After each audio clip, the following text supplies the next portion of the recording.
The Snowman by Hans Christian. "It is so delightfully cold," said the Snowman, "that it makes my whole body crackle. This is just the kind of wind to blow life into one. How that great red thing up there is staring at me." He meant the sun, who was just setting. "It shall not make me wink. I shall manage to keep the pieces." He had 2 triangular pieces of tile in his head instead of eyes. His mouth was made of an old broken rake, and was, of course, furnished with teeth. He had been brought into existence amidst the joyous shouts of boys, the jingling of sleigh bells, and the slashing of whips. The sun went down, and the full moon rose, large, round, and clear, shining in the deep blue. "There it comes again, from the other side," said the Snowman, who supposed the sun was showing himself once more. "Ah, I have cured him of staring, though. Now he may hang up there and shine, that I may see myself. If only I knew how to manage to move away from this place, I should so like to move. If I could, I would slide along yonder on the ice, as I have seen the boys do. But I don't understand how. I don't even know how to run." "Away, away," barked the old yard dog. He was quite hoarse, and could not pronounce bow wow properly. He had once been an indoor dog, and lay by the fire, and he had been hoarse ever since. "The sun will make you run some day. I saw him last winter make your predecessor run, and his predecessor before him. Away, away, they all have to go." "I don't understand you, comrade," said the Snowman. "Is that thing up yonder to teach me to run? I saw it running itself a little while ago, and now it has come creeping up from the other side." "You know nothing at all, but then you've only lately been patched up. What you see yonder is the moon, and the one before it was the sun. It will come again tomorrow, and most likely teach you to run down into the ditch by the well, for I feel the weather is going to change. I can feel such pricks and stabs in my left leg. I am sure there is going to be a change." "I don't understand him," said the Snowman to himself, "but I have a feeling that he is talking of something very disagreeable. The one who stared so just now, and whom he calls the sun, is not my friend. I can feel that too." "Away, away," barked the yard dog, and then he turned around 3 times and crept into his kennel to sleep. "That is terrible disease for a snowman," said the yard dog. "I have suffered from it myself, but I got over it. Away, away," he barked, and then he added, "The weather is going to change." And the weather did change. It began to thaw. As the warmth increased, the Snowman decreased. He said nothing and made no complaint, which is a sure sign. One morning he broke and sunk down altogether, and behold, where he had stood, something like a broomstick remained sticking up in the ground. It was the pole round which the boys had built him up. "Ah, now I understand why he had such a great longing for the stove," said the yard dog. "Why, there is the shovel that is used for cleaning out the stove fastened to the pole." The Snowman had a stove scraper in his body. That was what moved him so. But it's all over now. Away, away. And soon the winter passed. "Away, away," barked the hoarse yard dog. But the girls in the house sang, "Come from your fragrant home, green thyme, Stretch your soft branches, willow tree. The months are bringing the sweet springtime, when the lark in the sky sings joyfully. Come, gentle sun, while the cuckoo sings, and I'll mock his note in my wanderings. And nobody thought any more of the snowman. I might as well go, said the snowman, for I think I am breaking up as it is. During the whole day, the snowman stood looking in through the window, and in the twilight hour, the room became still more inviting, for from the stove came a gentle glow, not like the sun or the moon. No, only the bright light which gleams from a stove when it has been well fed. When the door of the stove was opened, the flames darted out of its mouth. This is customary with all stoves. The light of the flames fell directly on the face and breast of the snowman with a ruddy gleam. I can endure it no longer, said he. How beautiful it looks when it stretches out its tongue. The night was long, but did not appear so to the snowman, who stood there enjoying his own reflections and crackling with the cold. In the morning, the window panes of the housekeeper's room were covered with ice. They were the most beautiful ice flowers any snowman could desire, but they concealed the stove.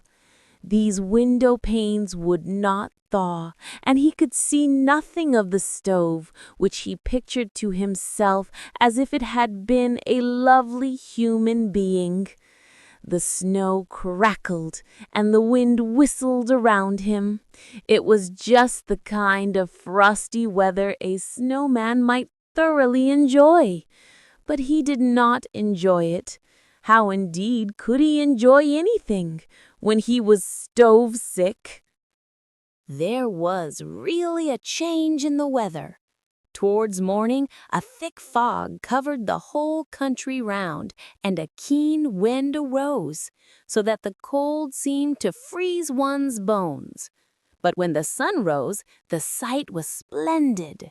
Trees and bushes were covered with hoarfrost and looked like a forest of white coral, while on every twig glittered frozen dewdrops.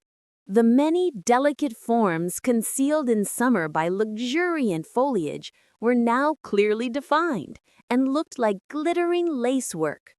From every twig glistened a white radiance. The birch, waving in the wind, looked full of life, like trees in summer, and its appearance was wondrously beautiful. And where the sun shone, how everything glittered and sparkled, as if diamond dust had been strewn about, while the snowy carpet of the earth appeared as if covered with diamonds, from which countless lights gleamed, whiter than even the snow itself. "This is really beautiful," said a young girl who had come into the garden with a young man, and they both stood still near the snowman and contemplated the glittering scene. "Summer cannot show a more beautiful sight," she exclaimed, while her eyes sparkled. "And we can't have such a fellow as this in the summertime," replied the young man, pointing to the snowman. "He's capital."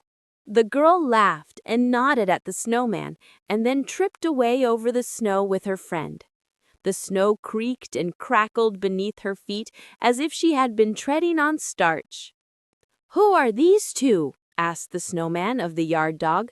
"You have been here longer than I have. Do you know them?" "Of course I know them," replied the yard dog. "She has stroked my back many times, and he has given me a bone of meat. I never bite those two." "But what are they?" asked the snowman. "They are lovers," he replied. "They will go and live in the same kennel by and by, and gnaw at the same bone. Away, away!" "Are they the same kind of beings as you and I?" asked the snowman. Well, they belong to the same master, retorted the yard dog. Certainly, people who were only born yesterday know very little. I can see that in you. I have age and experience. I know everyone here in the house, and I know there was once a time when I did not lie out here in the cold, fastened to a chain. Away, away. The cold is delightful, said the snowman, but do tell me, only you must not clank your chain so, for it jars all through me when you do that. Away, away, barked the yard dog. I'll tell you.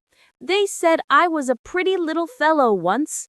Then I used to lie in a velvet-covered chair up at the master's house and sit in the mistress's lap.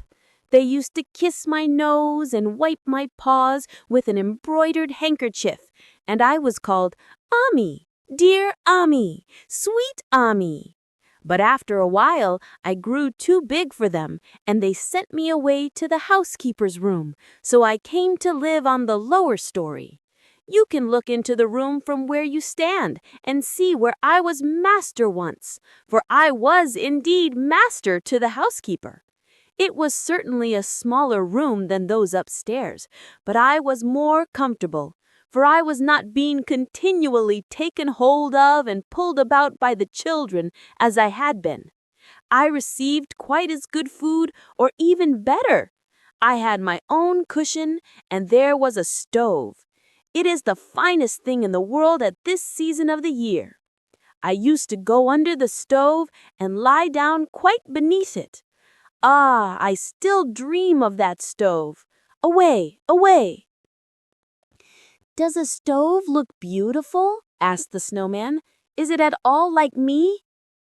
It's just the reverse of you, said the dog. It's as black as a crow and has a long neck and a brass knob. It eats firewood so that fire spurts out of its mouth. We should keep on one side or under it to be comfortable. You can see it through the window from where you stand. Then the snowman looked and saw a bright polished thing with a brazen knob and fire gleaming from the lower part of it. The snowman felt quite a strange sensation come over him. It was very odd. He knew not what it meant, and he could not account for it. But there are people who are not men as snow who understand what it is. And why did you leave her? Asked the snowman, for it seemed that the stove must be of the female sex. How could you give up such a comfortable place? I was obliged, replied the yard dog. They turned me out of doors and chained me up here. I had bitten the youngest of my master's sons in the leg because he kicked away my bone I was gnawing. Bone for bone, I thought. But they were so angry, and from that time I have been fastened with a chain and lost my bone. Don't you hear how hoarse I am? Away, away! I can't talk any more like other dogs. Away, away! That is the end of it. But the snowman was no longer listening. He was looking into the housekeeper's room on the lower story, where the stove stood on its 4 iron legs, looking about the same size as the snowman. What a strange crackling I feel within me! Shall I ever get in there? It's an innocent wish, and innocent wishes are sure to be fulfilled. I must go in there and lean against her, even if I have to break the window.